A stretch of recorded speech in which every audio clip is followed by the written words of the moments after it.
बिस्मिल्लाहिर्रहमानिर्रहीम। शुरू अल्लाह के बाबरकत नाम से जो मेरा आपका सबका पालनहार है, जिसके कब्ज़ा कुदरत में कुल खुदाई है। दुरूद व सलाम शान कायनात जाने कायनात नबी मुकर्रम हज़रत मोहम्मद मुस्तफ़ा सल्लल्लाहु अलैहि वसल्लम पर।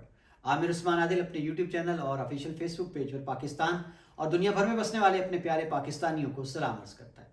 साइफर केस जनाब, बड़ा चर्चा जिसका, और जिसमें इमरान खान के खिलाफ ऑफिशियल सीक्रेट एक्ट की खिलाफ वर्जी की गूंज और फिर सजाए मौत तक की बात की गई। अडयाला जेल में नाज़रीन आज इस बड़े केस की बड़ी समाअत हुई है और एक बड़ा अहम गवाह पेश हो गया इमरान खान के खिलाफ।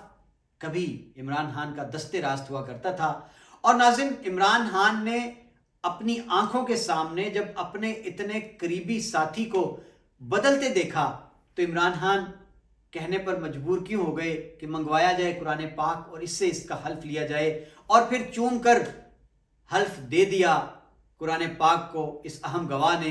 और नाज़रीन अब इस गवाही के बाद क्या फ़र्क पड़ेगा इस केस पर, यह है आज की इस वीडियो का मौजू।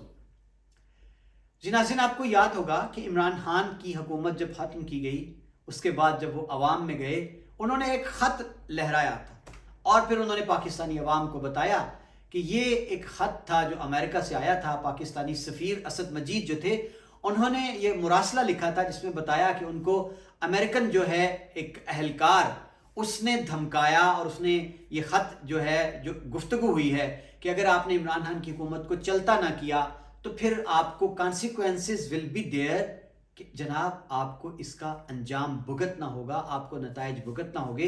अगर आप उतार देते हैं इमरान खान को तो फिर सूरत हाल बेहतर हो सकती है, पाकिस्तान को माफ़ी मिल सकती है। इस पर इमरान खान ने लहराया ख़त को और कहा कि ये वो ख़त है जो अमेरिका से आया है, और इस ख़त को बैरूनी साजिश करार दिया, मदाखलत करार दिया इमरान खान ने पाकिस्तान के मामलात में, और कहा कि ये ख़त जो था ये इसका मुखातिब उस वक्त के आर्मी चीफ थे।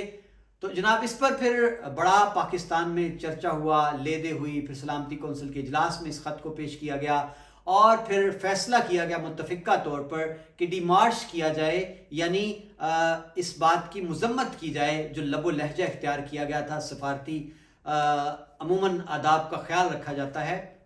अब नाज़रीन इमरान खान के खिलाफ जहाँ दीगर सैकड़ों मुकदमात हैं, तो शाहाना, अलकादर ट्रस्ट और 190 मिलियन पाउंड का, उसके बाद तोड़ फोड़ के मुकदमात हैं, एक सबसे अहम मुकदमा साइफर का है। जी नाज़रीन, कि इमरान खान ने ये जो साइफर था ये एक कौमी सलामती का राज था जिसको पब्लिक में अफशा करके इमरान खान ने सीक्रेट एक्ट जो है ऑफिशियल सीक्रेट एक्ट इसकी खिलाफ वर्जी की है और कहा गया जनाब कि इसकी सज़ा मौत है। अब जनाब आज इस अहम केस की समाअत अडयाला जेल में हुई। जज अबुल हसनात जज हैं इस केस के, उनके रूबरू आज पेश किया गया इमरान खान के साबिक प्रिंसिपल सेक्रेटरी हैं आज़म खान उनको। और जब इमरान खान ने देखा कि आज़म खान पेश हो गए हैं अदालत में और अब ये बयान अपना रिकॉर्ड करवाने लगे हैं, तो शाह महमूद कुरैशी और इमरान खान ने मुतालबा किया। इमरान खान अपनी कुर्सी से उठ खड़े हुए।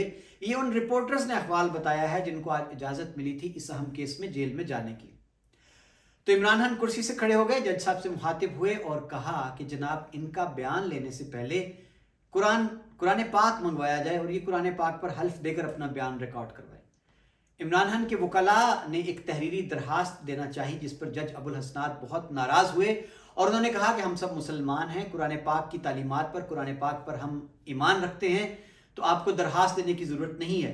इस पर नाज़रीन जेल इंतज़ामिया ने फिलफौर कुरान पाक का नुस्खा पेश कर दिया। आज़म खान उठे, उन्होंने कुरान पाक को पहले चूमा, उसके बाद उन्होंने कुरान पाक पर हाथ रख के हल्फ दिया और फिर उसके बाद उन्होंने अपना बयान रिकॉर्ड करवाया जिसमें उन्होंने कहा कि मेरे अमले ने मुझे साइफर की कापी दी जो मैंने उस वक्त के वज़ीर आज़म इमरान खान को पेश कर दी, और फिर इमरान खान ने ये कहा कि मैं इसको लोगों को, अपनी पाकिस्तान की आवाम को एतमाद में लेना चाहता हूँ, ये बैरूनी मुदाखलत है और साजिश है। इस पर मैंने उन्हें मशवरा दिया कि आप पहले इस मामले को वजारत खारजा से, सेक्रेटरी खारजा से आप डिस्कस करें और वो आपको जो मास्टर कापी है साइफर की उससे मैसेज पढ़कर सुनाएं। इस पर कहते हैं कि बनी गाला में इजलास हुआ اس میں سیکریٹری خارجہ جو تھے انہوں نے آ کر سائفر پڑھ کر سنایا عمران خان کو.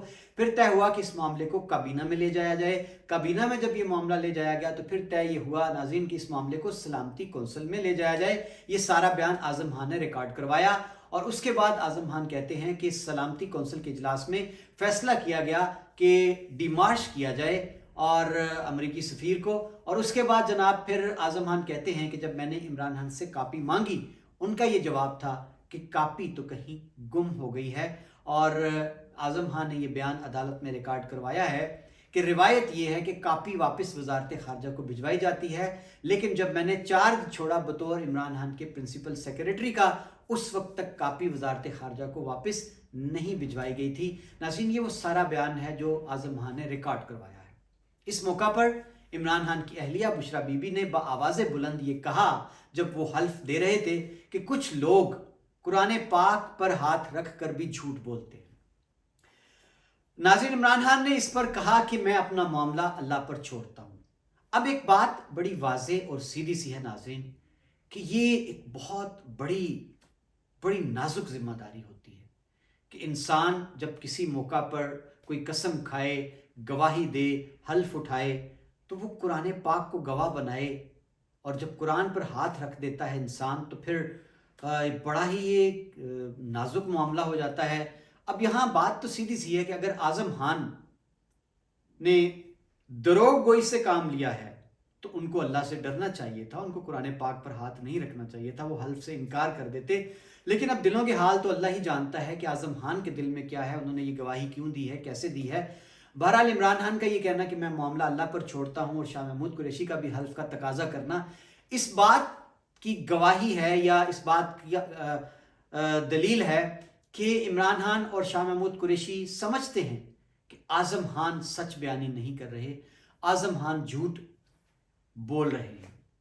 تو ناظرین اب یہاں سے صورتحال بڑی دلچسپ ہو گئی ہے کہ ایک طرف عمران خان پر الزام لگایا گیا کہ سائفر جھوٹ تھا، سائفر ہے ہی نہیں تھا. اگر سائفر جھوٹ تھا تو یہ مقدمہ کس بات کا ہے؟ اگر سائفر جھوٹ تھا تو وہ گم ہونے کا تذکرہ کس کاغذ کا ہے؟ اگر سائفر جھوٹ تھا جناب تو پھر سلامتی کونسل میں اس وقت پاکستان کی تمام سول اور عسکری قیادت وہاں پر جمع تھی، تو پھر مذمت کس بات کی گئی، ڈیمارچ کیوں کیا گیا؟ یہ ساری چیزیں روز روشن کی طرح واضح ہیں. اور یاد رہے کہ اس سے پہلے اسلام آباد ہائی کورٹ عمران خان کی سائفر کیس میں ضمانت لے چکی ہے. ناظرین یہ تھا احوال آج کا ایک بڑے کیس کا، بڑی عدالت کا. اور یہاں آپ کو آخر میں یہ بھی بتاتا چلوں کہ ایک دوڑ لگی ہے عمران خان کے خلاف، توشہ خانہ کیس، 190 ملین پاؤنڈ کا کیس اور اب یہ سائفر کیس. جی ناظرین روزانہ کی بنیادوں پر سماعتیں جاری ہیں، دھڑا دھڑ سارا کام ججوں نے چھوڑ رکھا ہے. یعنی کچھ ایسا چل رہا ہے کہ 8 فروری سے پہلے کہیں یہ چل رہا ہے کہ عمران خان کو ہر صورت ان بڑے مقدمات میں سزا دینا مقصود ہے. بہرحال جی دیکھتے ہیں آنے والے دنوں میں کیا ہوتا ہے. اپنا خیال رکھیے گا. اللہ حافظ.